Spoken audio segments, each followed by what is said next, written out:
This is the Audi TT Coupe, first shown at the 1995 Frankfurt show as a design exercise and then in Tokyo in 1996.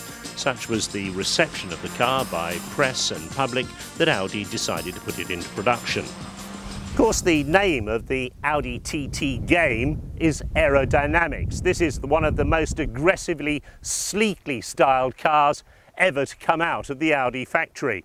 But despite the dramatic shape, the underpinnings are relatively mundane because this shares engine, transmission and floor pan with the Audi A3, the new Volkswagen Golf and the upcoming Volkswagen Beetle. And that's why the Audi engineers could get it into production in just 2 years. Oh, and built in Hungary, well, the bodies are assembled and painted at the Audi plant at Ingolstadt. They're put on a train and sent to Hungary where the engine plant is. The engine's put in, the car's assembled, it's put back on the train and sent back to Ingolstadt again. You understand it? Somebody does.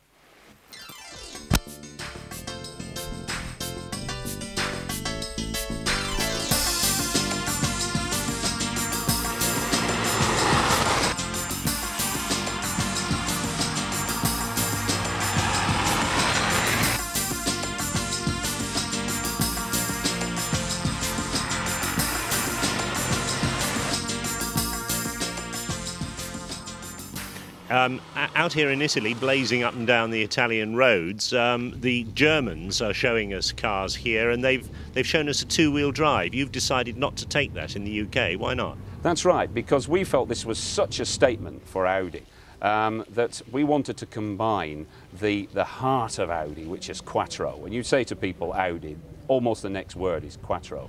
And so we felt this ultimate car, this ultimate coupe for us, was going to be a Quattro.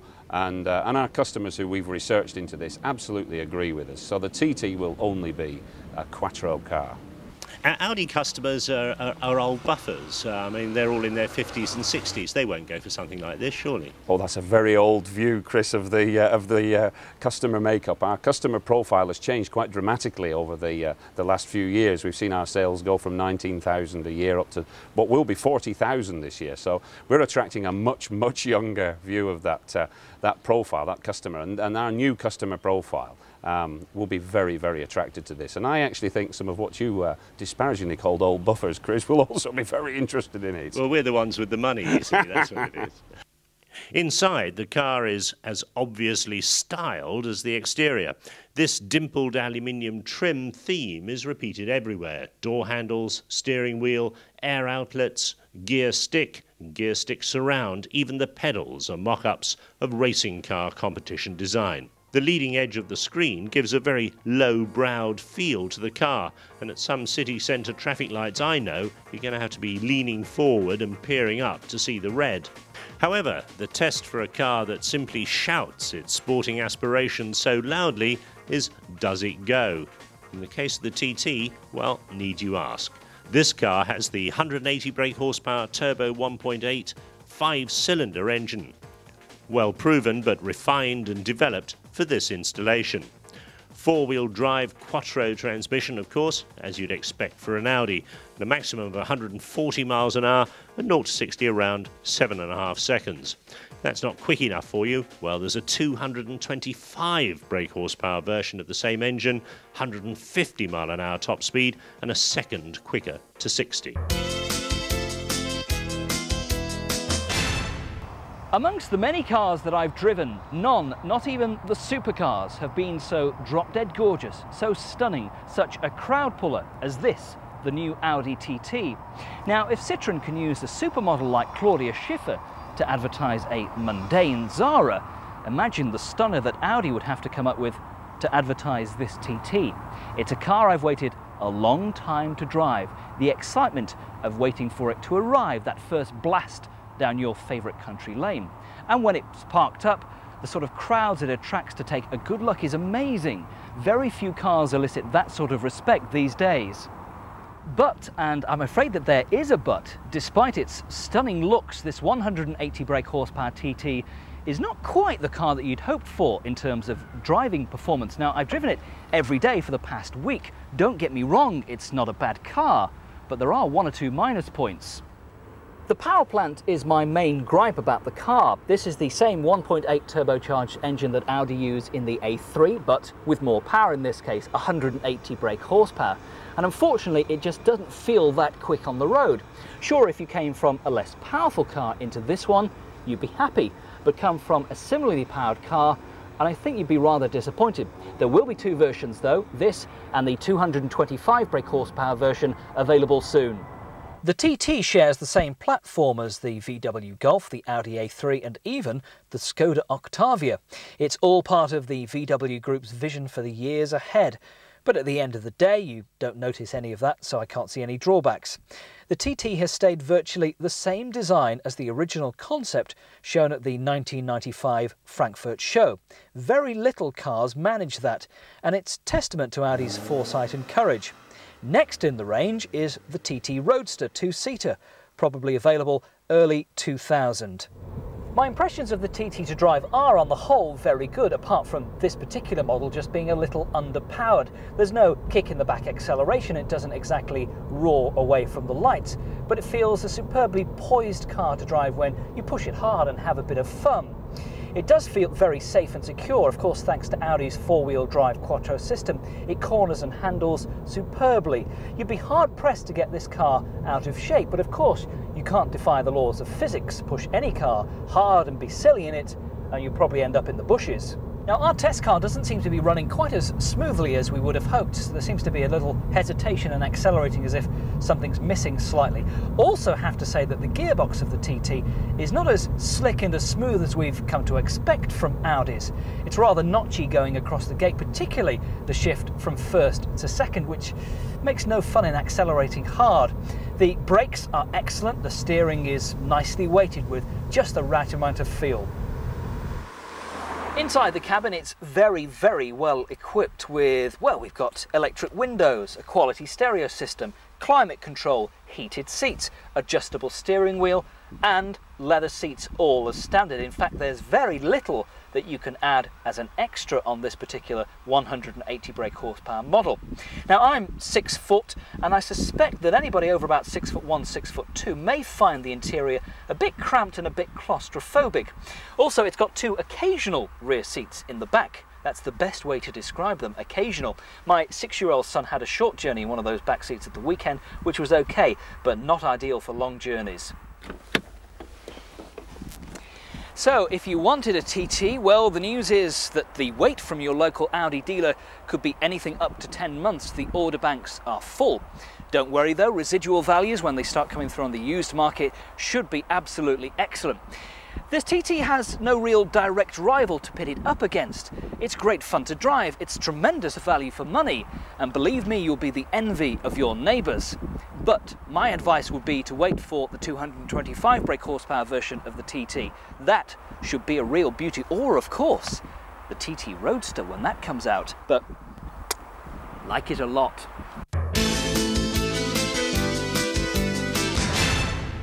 Four years ago at the Frankfurt Motor Show, Audi unveiled a concept car, a two-seater sports car in two versions, a soft top and a hard top.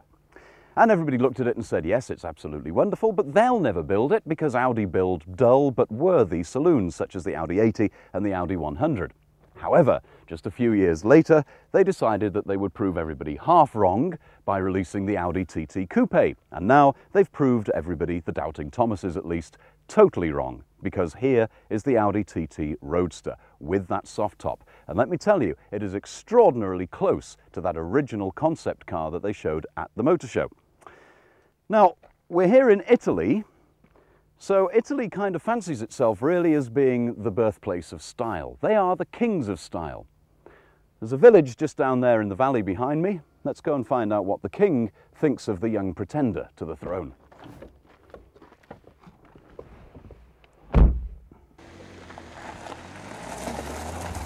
Clearly from the reactions of other drivers and passers-by, people are certainly interested in this car, and by and large you sure get the feeling that they like it. It's a good-looking car and it's unusual. To some people's eyes, apparently, it's a little bit on the bulbous side, but I actually quite like that.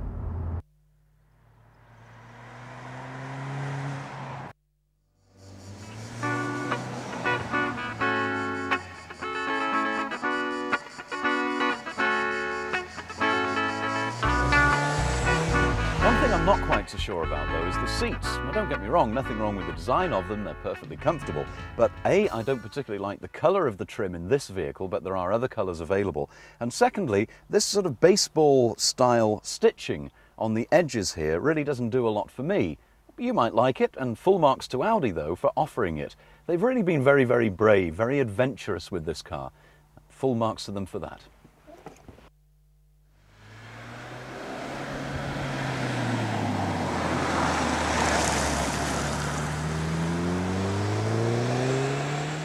As far as driving is concerned, well, it is more or less a true sports car. I would say there is some level of compromise there, because as well as the traditional German engineering, which means you could certainly own and run this car every day, it's going to be reliable, it's going to be trustworthy, there is a slight compromise, I guess. This is no Lotus Elise with hard as rock suspension. You could do the miles in this car, and certainly on the motorway, with the 6-speed gearbox, it's incredibly relaxed and quiet. With the roof up, it's perhaps the quietest convertible that you'll ever drive.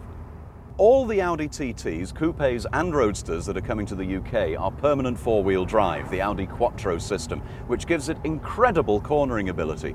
As they say, she goes round on rails, and that's for sure. The steering, I have to say, is not quite as involving as I might have thought it would be. It really isn't, but the ride and the handling, pretty nigh faultless. There are two engines available. They're both 1800s, but different turbos means that this particular one gives out 225 bhp as opposed to 180 in the less powerful version. That means that this one also gets the 6-speed gearbox, which is like moving a knife through butter. Absolute beautiful gear change. It's quite a quick car as well, the 0 to 60 in under 7 seconds. And when you consider that the Quattro four-wheel drive system saps some of the power, that's pretty respectable figures, but it ain't no Porsche 911. But then, it doesn't cost that amount of money either. Audi haven't released prices yet for the UK, but with the Coupe at between £27,000 and £30,000, the Roadster's likely to add around £1,500 to £2,000 to those prices. Only 1,500 of these cars will come to the UK this year, and they're all sold out now.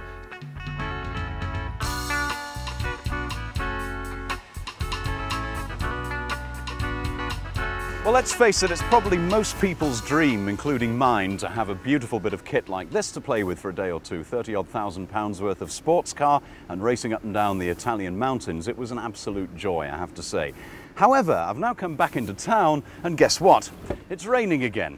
But in a sense, maybe that's not such a bad thing, because it does give me the opportunity to demonstrate what is probably the best electric hood in the business. It's quick, it's simple, you push one button, turn one handle, bye.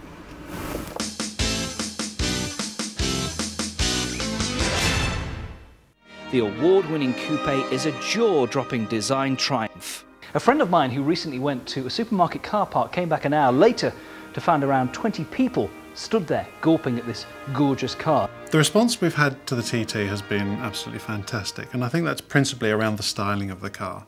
And I think we can say that with some confidence because the order bank that we've taken, which has effectively accounted for the first 18 months of production, was taken before anybody had a chance to drive the car. Now, it may look good here in a showroom in Germany, but how does it drive on British roads? Richard Hammond found out. It all started when a bunch of Audi executives must have got a bit kind of free and easy and relaxed and said to their design team, "Here, what kind of sports car do you think we should be building?" And the design team came back with the concept that wowed the public at the 1995 Frankfurt show. The executives said, the public like it, we like it. Build it. There's just one proviso, we want the actual car to look like the concept car. And for once, that's what happened. The public saw the concept car, loved it, said build it for us, and that's what the public got, the TT Coupe. When they set out to design the TT, they decided to start with the wheels, which is logical enough, they are quite important on a car, and then to sort of stretch the bodywork over them. They'll tell you that it's a case of form following function, but there's no doubt that Audi wanted their new sports car to be pretty. You'd expect the build quality to be something special, and the TT does not disappoint. It feels like it's been hewn from one solid piece of aluminium, and the materials used inside and out are top quality. They're a textural delight. It's really rather difficult. What does a guy do? Criticise a car for being too good, or ask that the manufacturer engineers a few fundamental flaws into the design to make it a little more challenging and a little more personable? Well, no, you don't. Sure, this is more than capable of handling the 180 brake horsepower it has with this engine. The chassis and whole handling package could easily deal with the 225 brake version coming later, and more than that, in fact. But then this is emphatically not a hooligan car. It is a very, very good-looking car that also happens to drive rather well, too. Sure, you may, after a while, tire a little of the bland, rather neutral handling characteristics and perhaps of the way in which it copes so adequately and completely with its power. But who could ever tire of a car that looks this beautiful?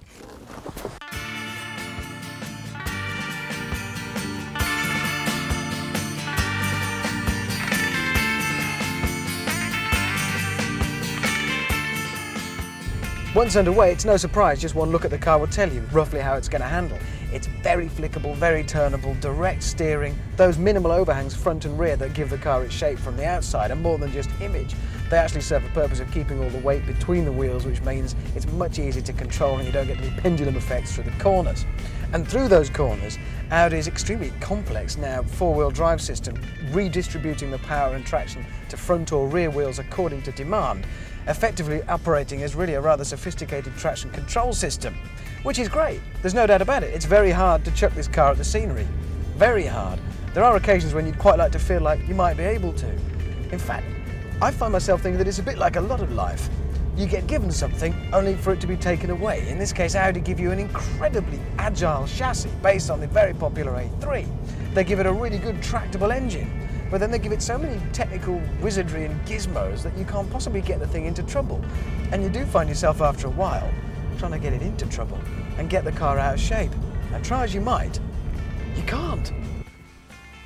Whoever works in the neat finishing touches department at Audi has clearly not had much sleep over the past year or so. The thing is covered with them, and it all starts with the rather beautiful petrol cap at the rear of the car, operated by this little button here.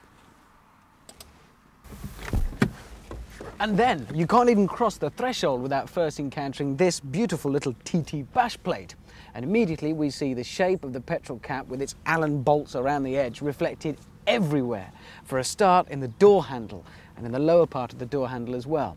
In the air vents on the side and in the centre of the steering wheel. Even little tiny ones in the middle of the needles in the centre of every single dial on the dashboard. In every single button across the middle and all over the gear lever on the knob on top and the ring around the bottom of the thing. And it's details like that that make it very special. But it's more than just the little tiny details. The architecture of this cabin is just unforgettable. They went for the same basic fundamental taut kind of feel that they've got with the exterior of the car. So we have one plane going this way that's intersected by everything else coming this way. So we have these tubes finishing in the air vents with these kind of ribbed tops on them. The binnacle itself for the instruments is just perched and thrusting out of this thing with the steering wheel below it. And the transmission tunnel does the same thing, putting power down to the rear as well as the front wheels. And even details like these braces here. They're something to rest your knee against if you're cornering hard, but they are also there to brace the whole of the dashboard and stop you getting those horrible wobbly effects that you might get on a cheaper coupe.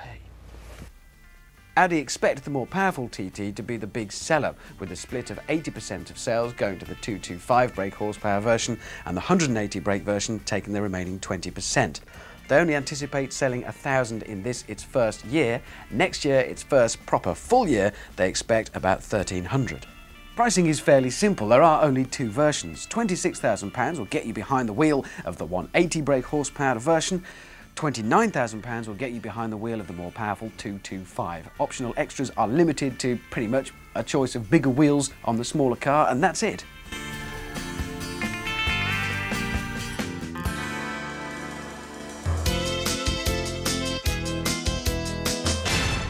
One of the great joys of being a motoring journalist is that you get to go places where, well, if you were a member of the public, you just wouldn't get to go. For instance, here we are at the Audi Tradition Museum in Ingolstadt.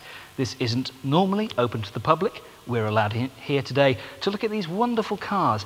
But looking is all well and good. Imagine what it would be like to drive something like this on the open road. If only.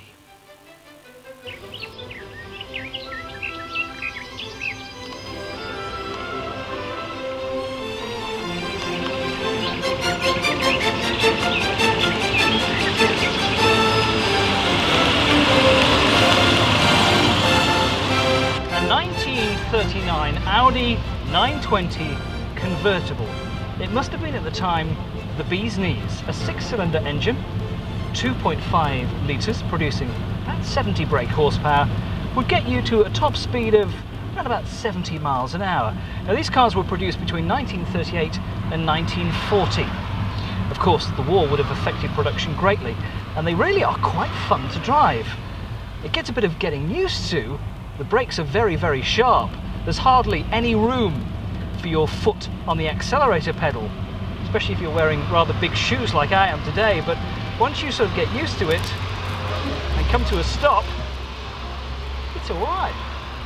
It really is such an amazing car to drive, and these days with having such good brakes on cars, you don't need to think ahead and plan ahead quite as much. Of course, you should keep an eye on what's ahead on the road in front of you, but in something like this you really do have to think far, far ahead about how you're actually going to stop, because the brakes take some real getting used to.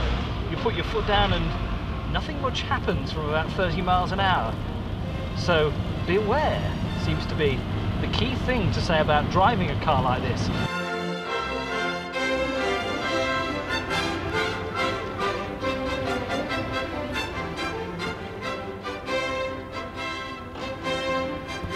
Well, what a positively amazing car. It's been a fascinating trip to Ingolstadt here to celebrate 100 years of Audi tradition. It's quite amazing to drive a car like this, which is after all 60 years old. And it makes you think that the Audi tradition is something very special. At the time, just before the outbreak of the Second World War, this must have been the absolute bee's knees in automobiles. But of course, without Audi's tradition, cars like that and all the other great cars that we've seen wouldn't have been produced.